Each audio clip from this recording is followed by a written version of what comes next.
বন্ধুরা, সম্পূর্ণ পর্ব দেখতে চ্যানেলটি সাবস্ক্রাইব করুন। লাজু সুস্থ হয়ে বাড়ি ফেরার পর থেকেই বাড়ির পরিবেশে এক নতুন আনন্দের ছোঁয়া লেগেছে। কিন্তু অনুভব আর লাজুর বিয়ের খবরটা শোনার পর থেকেই এলাকার কিছু ঈর্ষান্বিত মানুষ এবং বনলতার দূর সম্পর্কের কিছু আত্মীয়স্বজন ফিসফাস শুরু করে দেয়। অনুভব ঠিক করে সে আর এক মুহূর্ত দেরি করবে না।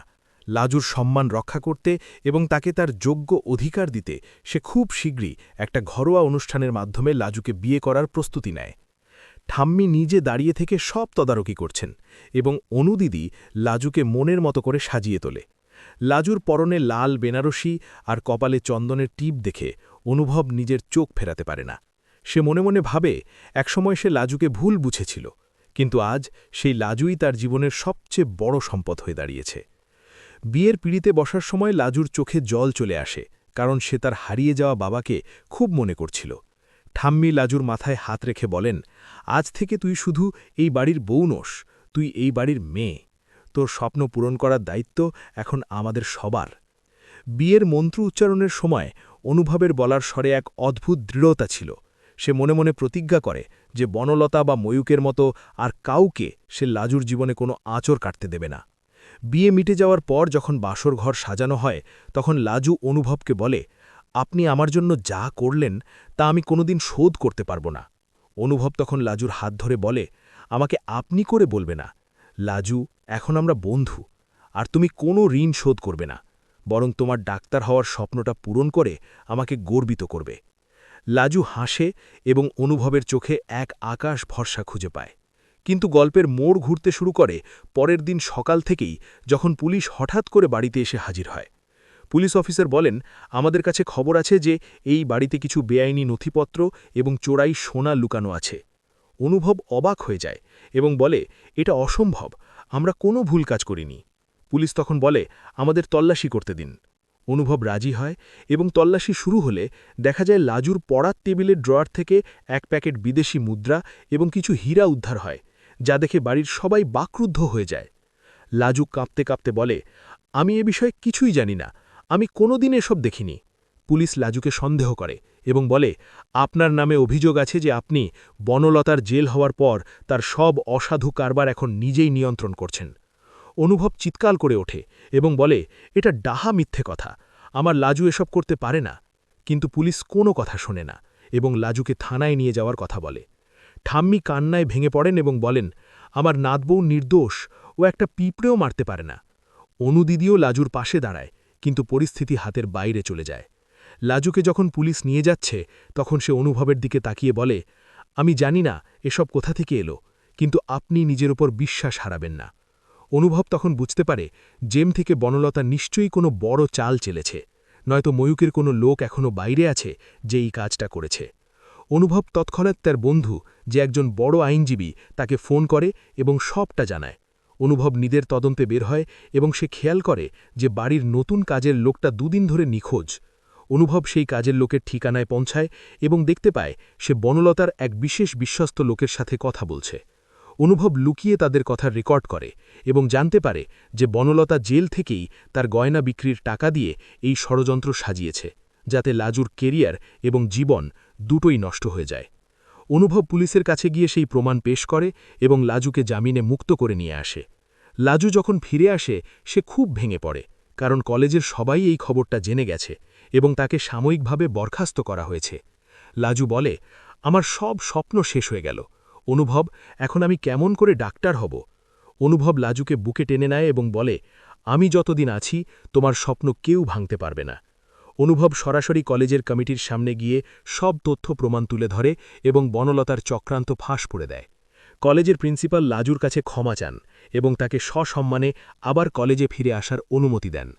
লাজু আবার কলেজে ফেরা শুরু করলে সে দ্বিগুণ উৎসাহে পড়াশোনা শুরু করে এবং প্রতিটা পরীক্ষায় টপ করতে থাকে। এদিকে বনলতা জেলে বসে যখন শোনে যে তার সব চাল উল্টে গেছে, সে পাগলের মতো ব্যবহার করতে শুরু করে। অন্যদিকে অনুভব আর লাজুর সংসার এখন ভালোবাসায় পরিপূর্ণ হয়ে ওঠে। একদিন লাজু দেখতে পায় অনুভব তার জন্য একটা ক্লিনিকের নকশা তৈরি করেছে। অনুভব বলে, তুমি যখন ডাক্তারি পাশ করবে তখন এই ক্লিনিকটা তোমার হবে, যেখানে তুমি গরিব মানুষের সেবা করবে। লাজু আনন্দে অনুভবের হাতে চুমু খায় এবং বলে, আপনি আমার জীবনের শ্রেষ্ঠ মানুষ। এভাবেই অনেক বাধা পেরিয়ে লাজু আর অনুভব এক হয় এবং সততার জয় হয়। গ্রাম থেকে আসা একটা সাধারণ মেয়ে আজ অদম্য ইচ্ছাশক্তির জোরে একজন সফল মানুষ হয়ে ওঠে, যা দেখে পুরো পরিবার গর্ববোধ করে এবং বনলতার মতো অসাধু মানুষের স্থান যে কেবল আস্তাকুড়ে তা সবাই বুঝে যায়। লাজু কি পারবে তার ক্লিনিক তৈরি করে গ্রামের মানুষের স্বপ্ন পূরণ করতে, নাকি বনলতা জেল থেকে ফিরে আবার কোনো নতুন তাণ্ডব শুরু করবে, তা জানতে ভিডিওটিতে একটি লাইক দিয়ে সাথে থাকুন। লাজু যেদিন ডাক্তার হিসেবে তার ফাইনাল পরীক্ষার রেজাল্ট হাতে পায়, সেদিন পুরো বাড়িতে খুশির জোয়ার বয়ে যায়। সে শুধু পাশই করেনি, বরং পুরো ইউনিভার্সিটির মধ্যে স্বর্ণপদক জয় করে নিজের মেধার পরিচয় দিয়েছে। অনুভব লাজুর এই সাফল্যে এতই খুশি হয় যে সে পুরো গ্রামে মিষ্টি বিলি করার ব্যবস্থা করে, আর ঠাম্মি তো আনন্দে কেঁদেই ফেলেন। তিনি লাজুকে জড়িয়ে ধরে বলেন, আজ আমার জীবন সার্থক হল রে নাদবউ। তুই শুধু আমাদের মুখ উজ্জ্বল করিসনি, বরং সারা গ্রামের মানুষের কাছে এক অনুপ্রেরণা হয়ে দাঁড়িয়েছিস। লাজু তার এই সাফল্যের সবটুকু কৃতিত্ব অনুভবকে দেয়, কারণ প্রতিটা কঠিন সময়ে অনুভব তার পাশে পাহাড়ের মতো দাঁড়িয়েছিল। লাজু যখন তার গোল্ড মেডেলটা অনুভবের হাতে তুলে দেয়, তখন অনুভব বলে, এটা তোমার কঠোর পরিশ্রমের ফল লাজু, আমি তো শুধু তোমাকে একটু সাহায্য করেছি মাত্র। লাজু হাসি মুখে বলে, আপনি না থাকলে আমি মাঝপথেই হাল ছেড়ে দিতাম। কিন্তু সুখের এই মুহূর্তের মাঝেই মেঘের ঘন ঘটা দেখা দেয়, যখন খবর আসে বনলতা জেলের ভেতরে অসুস্থতার নাটক করে হাসপাতালে ভর্তি হয়েছে এবং সেখান থেকে সে পালানোর চেষ্টা করছে। অনুভব খবরটা শুনেই সতর্ক হয়ে যায়, কারণ সে জানে বনলতা শান্ত হয়ে বসে থাকার মেয়ে নয়। বনলতা মনে মনে লাজুর ওপর চরম প্রতিশোধ নেওয়ার ছক কষতে থাকে। সে ভাবে, লাজু যদি ডাক্তার হয়ে গ্রামের মানুষের সেবা করতে চায়, তবে সে সেই সেবাকেই লাজুর পতনের অস্ত্র বানাবে।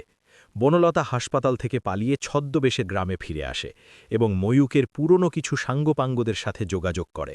তারা লাজুর নতুন ক্লিনিক উদ্বোধন হওয়ার আগের দিন রাতে সেখানে ভাঙচুর চালানোর পরিকল্পনা করে। কিন্তু লাজু আর অনুভব এখন আগের চেয়ে অনেক বেশি সচেতন। অনুভব ক্লিনিকের নিরাপত্তার জন্য সিসিটিভি এবং গার্ডের ব্যবস্থা করেছিল।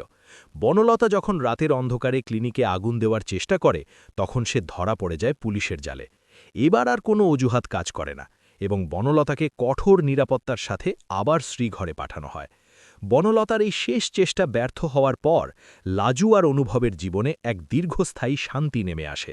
লাজু তার ক্লিনিকে গরিব মানুষদের বিনামূল্যে চিকিৎসা শুরু করে এবং গ্রামের মানুষ তাকে দেবীর মতো সম্মান করতে থাকে।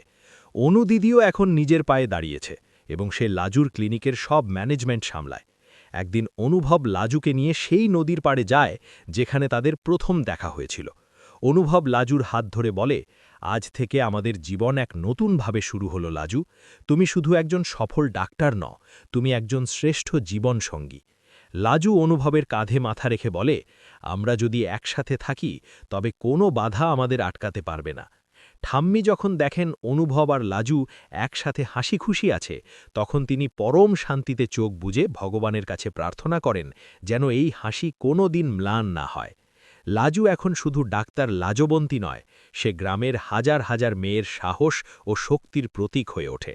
যারা স্বপ্ন দেখতে ভয় পায়, তাদের জন্য লাজু আজ এক জ্বলজ্জন্ত উদাহরণ হয়ে দাঁড়িয়েছে। অনুভব লাজুকে কথা দেয় সে আমৃত্যু লাজুল এই স্বপ্নের পাশে থাকবে এবং তাদের ভালোবাসা দিন দিন আরও গভীর হতে থাকবে। এভাবেই হিংসা আর ষড়যন্ত্রের ওপর জয় হয় ভালোবাসা আর সততার, যা যুগ যুগ ধরে মানুষের মনে গেঁথে থাকবে। লাজু কি পারবে তার চিকিৎসার মাধ্যমে পুরো গ্রামের চেহারা বদলে দিতে, নাকি বনলতার ছায়া এখনও তাদের জীবনে কোনো বিপদ বয়ে আনবে? তা জানতে ভিডিওটি শেয়ার করে আমাদের সাথেই থাকুন।